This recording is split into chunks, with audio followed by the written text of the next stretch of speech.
we continue to track all the breaking updates coming in as far as the Ukraine border crisis is concerned.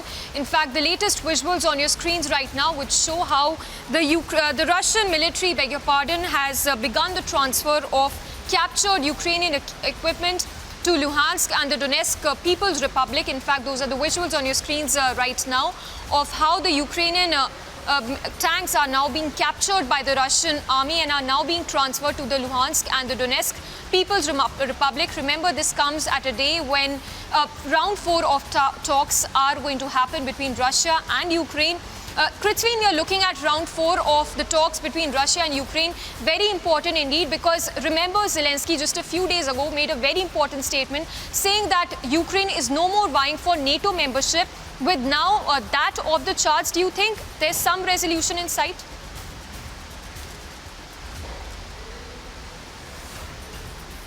Samiksha, Shavan Sen is also joining us live, as has been reporting non-stop from Ground Zero, bringing us several voices and really telling us about the struggle of ordinary Ukrainians at this point in time. Shavan, take it away. What's going on there? Well, in fact, we have reached a bombing site. This is in central Ukraine. Earlier in the day, around 7 o'clock this morning, is when a bombing took place at a TV tower. Unfortunately, we are currently not being allowed to go inside. What you see behind me is the Ukrainian police, which is basically manning this entire area. As you can see, the place also, because this is the very place where the bombing actually took place. What I'm showing you right now are the latest images of the very place where the bombing took place. In fact, there are about 2 to 3 such locations where we've got reports of the bombing that has taken place. In fact, one being in Zhytomyr and the other where we are standing right now in central Ukraine. Important to point out is that over the last 24 to 48 hours, what we are seeing is that not just what's happening in Kyiv, but also western and central Ukraine. These are the 2 areas where the bombing has actually taken place. What was largely seen as a safer location is now turning out to be places which are being targeted by the Russians.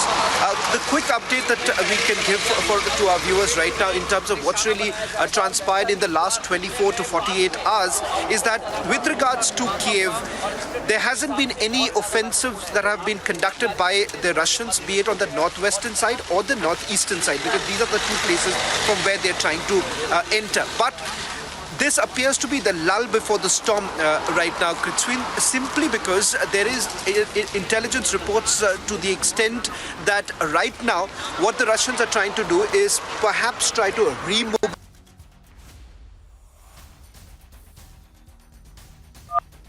I'm not very sure if you can get my frame right now. If someone can just confirm if you're getting my frame. There was a bit of a connectivity issue. So just continuing with the updates that we have got so far. Yes, Shavan, go ahead. Updates that we have got so far. I'll stay with these visuals from the very place where the bombing has taken place, and what you can see. If I can also ask our producers to take full frame of these latest visuals of the very place. It's in central Ukraine, where you can see not very far from where we are standing right now, about 500 meters from here is where the bombing has taken place. We have not been allowed to really go near the site where the bombing took place, but that's simply because the police here essentially indicating that this is a strategic location, and that is the reason why the media has been forbidden from carrying out any sort of filming of this particular area.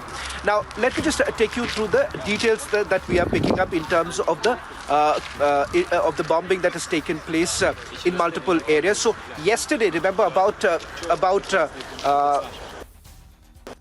the place that was basically considered to be a safer area, the Russians have targeted where there was military training that was taking place, and the military training that was being provided by foreigners. About 35 people were killed in western Ukraine, which is not very far from Lviv.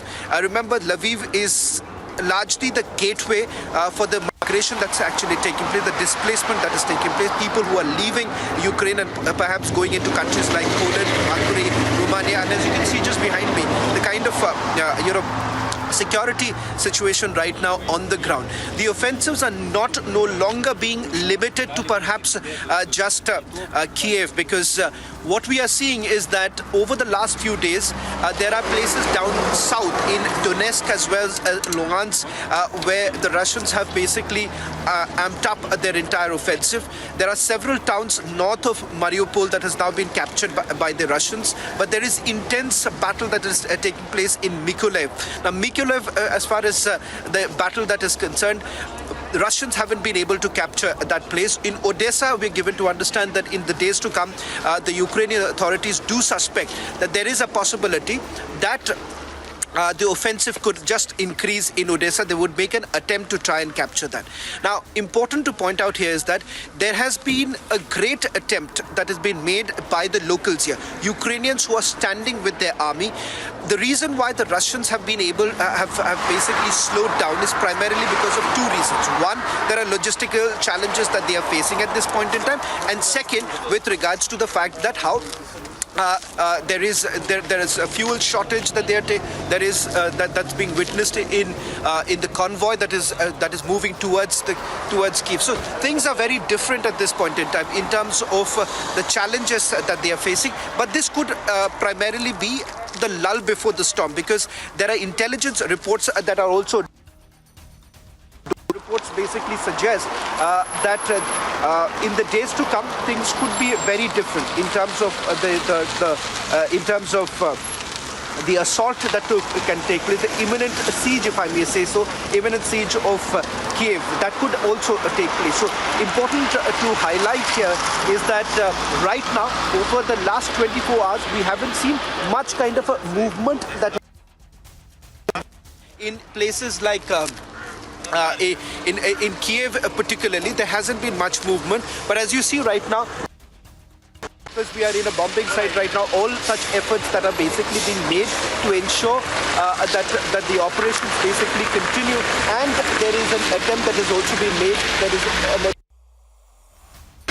try and consolidate their forces. They're trying to ensure that in the days to come, when that battle, the battle that takes place in Kyiv, they are in a position to defend Kyiv, because that remains the crucial part.